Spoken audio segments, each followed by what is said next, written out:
মঙ্গলবারের পর বুধবারও আবার এসএসসি ভবনে চাকরিহারাদেরকে নিয়ে যাবেন সাংসদ ও প্রাক্তন বিচারপতি অভিজিৎ গাঙ্গুলি। আর সেখানে পথ খুঁজতে কিন্তু এই অভিজিৎ গাঙ্গুলির কাছে এখন চাকরিহারারা রয়েছেন, কারণ তারা এই মুহূর্তে দিশাহারা কি করবেন এবং কিভাবে তাদের বা সুরাহা হবে এই মুহূর্তে তারাও সেটা বুঝতে পারছেন না। কারণ যে বৈঠক করলেন মুখ্যমন্ত্রী মমতা বন্দ্যোপাধ্যায়, সেই বৈঠকও কিন্তু কোনো সমাধান সূত্র, রফা সূত্র বা সুরাহা বেরিয়ে আসেনি।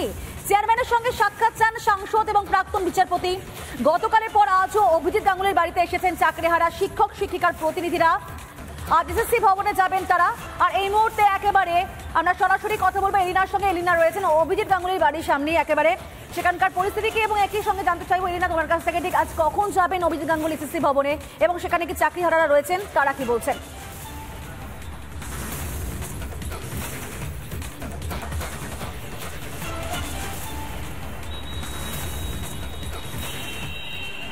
একেবারে প্রিয়, দেখো এখনো পর্যন্ত অভিজিৎ গাঙ্গুলি তিনি 11টার সময় দিয়েছেন মূলত চাকরিহারা শিক্ষক শিক্ষিকাদের সঙ্গে তিনি কথা বলবেন। এই হচ্ছে অভিজিৎ গাঙ্গুলির বাড়ি এবং অভিজিৎ গাঙ্গুলির বাড়ির সামনে ইতিমধ্যেই দুজন চাকরিহারা শিক্ষক শিক্ষিকা তারা এসেছেন।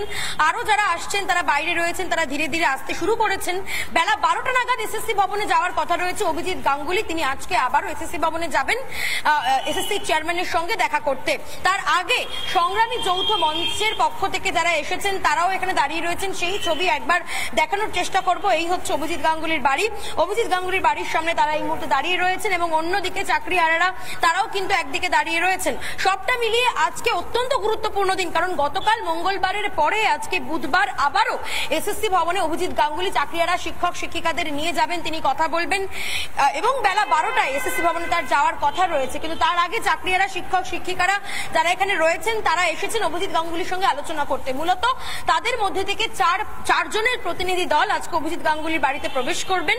তারা আসছেন, বাকি দুজন আরো আসছেন। আমি একটু কথা বলবো তাদের সঙ্গে। এখানে একজনকে দেখতে পাচ্ছি, একটু কথা বলার চেষ্টা করবো। দিদি, আপনারা কি কথা বলছেন? আমি আপাতত একটু পার্সোনাল কলে বেশ বেশ তিনি এই মুহূর্তে একটু ব্যক্তিগত কাজে ব্যস্ত রয়েছেন। আমি আরো কথা বলার চেষ্টা করবো। এখানে আরো যারা রয়েছেন এখনো পর্যন্ত প্রত্যেকে এসে উপস্থিত হননি, ধীরে ধীরে তারা আসছেন, রাস্তায় তারা রয়েছেন এবং আজকে বেলা 12টায় এসএসসি ভবনে যাওয়ার কথা রয়েছে। শুধুমাত্র তাই নয় পিউ, তোমাকে আরো একটি ইনফরমেশন দিয়ে রাখতে চাইবো।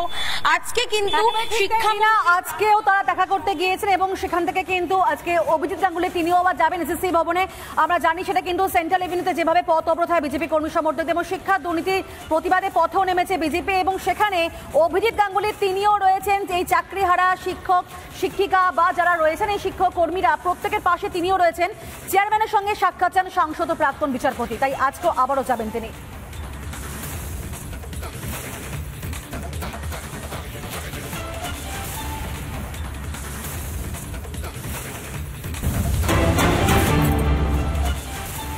নিয়োগে এত দুর্নীতি, এত মামলা এবং চাকরিহারা প্রায় 26,000। মেদিনীপুরের ডিআই অফিসের ছবি দেখাচ্ছে, আপনি দেখতে পাচ্ছেন সেখানে বিক্ষোভ চলছে।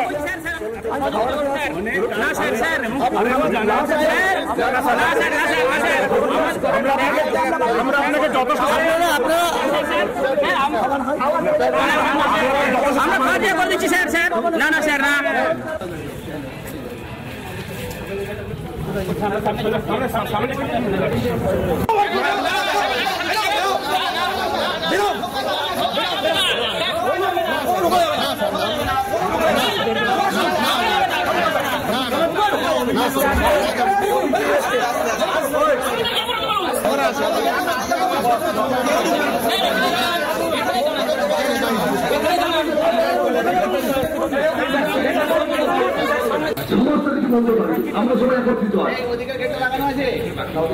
এবং একজন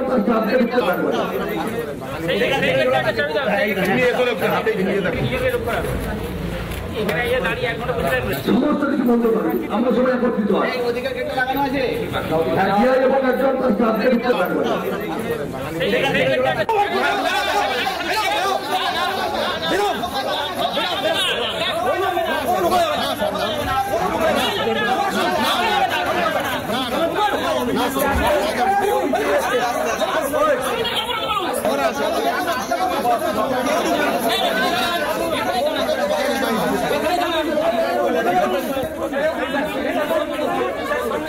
পাচ্ছেন আপনারা যে একাধিক জায়গায় ডিআই অফিসে ঠিক এইভাবে বিক্ষোভ চলছে। চাকরিহারারা তারা বিক্ষোভ করছেন এবং তাদের একটাই বক্তব্য, তাদের সঙ্গে কি হচ্ছে হয়েছে, নিয়োগের দুর্নীতি হয়েছে, কিন্তু যারা যোগ্য তাদের সঙ্গে বা এই ঘটনা কেন ঘটছে এবং সেখানে ডিআই কে বাধা চাকরিহারাদের। একদিকে আপনারা দেখতে পাচ্ছেন মেদিনীপুরে সেখানকার ডিআই অফিসের ছবি, অর্থাৎ শিক্ষা ভবনের ছবি, অন্যদিকে দেখতে পাচ্ছেন কিন্তু অবশ্যই বালুরঘাটে ছবি, সেখানেও ঠিক বিক্ষোভে রয়েছেন চাকরিহারারা। ডিআই অফিসের সামনে বিক্ষোভ চলছে, সেখানকার পরিস্থিতিকে একবার জানবার চেষ্টা করবো। রিপন রয়েছেন এই মুহূর্তে আমাদের সঙ্গে। দেখতে পাচ্ছেন রিপন যে দফায় দফায় বিক্ষোভ চলছে, চাকরিহারারা তারা ঠিক কি বলছেন? তারা বড় বড় হিসেবে করতে পারবে না, তারা যাবে। একেবারে পিউ দেখো, এই মুহূর্তে বালুরঘাটে যে ডিআই অফিস সেখানে বিক্ষোভ চলছে চাকরিহারাদের। তারা বলছেন তারা যোগ্য কিন্তু তাদের এইভাবে চাকরি চলে গেল তার দায়টাকে সেই মুহূর্তে এখন কিন্তু যে ডিআই যে অফিসার যে ডিআই কে ঘিরে এই মুহূর্তে বিক্ষোভ চলছে, ডিআই এর সঙ্গে কথা বলছেন এই মুহূর্তে সেই ছবি কিন্তু আমরা দেখাচ্ছি।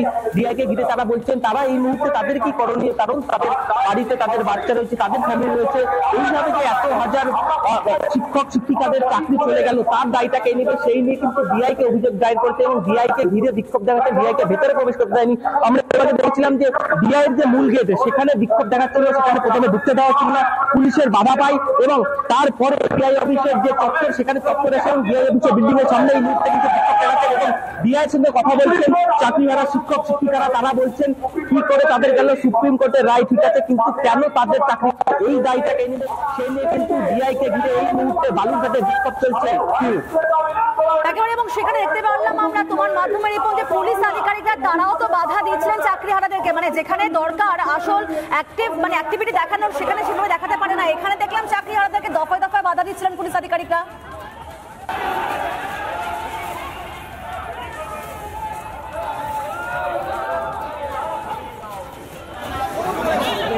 রিপন শোনা যাচ্ছে?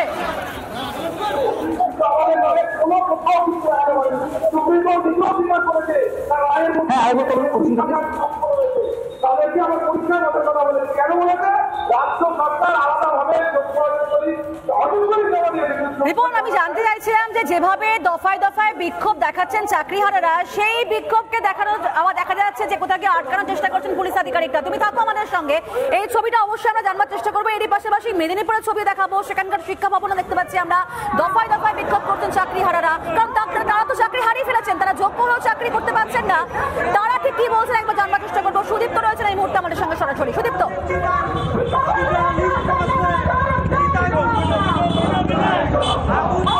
একেবারে তুমি দেখো অভিনব বিক্ষোভ মেদিনীপুর শহরে একেবারে খাটুলি নিয়ে কিন্তু রাস্তায় বেরিয়ে পড়েছেন যারা চাকরিহারা তারা, এবং একদম কাঁধে তুলে খাটুলি নিয়ে যাওয়া হচ্ছে। কি বার্তা জানা কি বলবো? আমাদের অবিলম্বে যোগ্যদের পৃথক তালিকা করে ওএমআর ওয়েবসাইটে প্রকাশ করতে হবে এবং সেই ওএমআর-এর কপি নিয়ে গিয়ে পিডিএফ আকারে সুপ্রিম কোর্টে দাখিল করে রিভিউ পিটিশন করে যোগ্যদের চাকরি অবিলম্বে ফিরিয়ে দিতে হবে।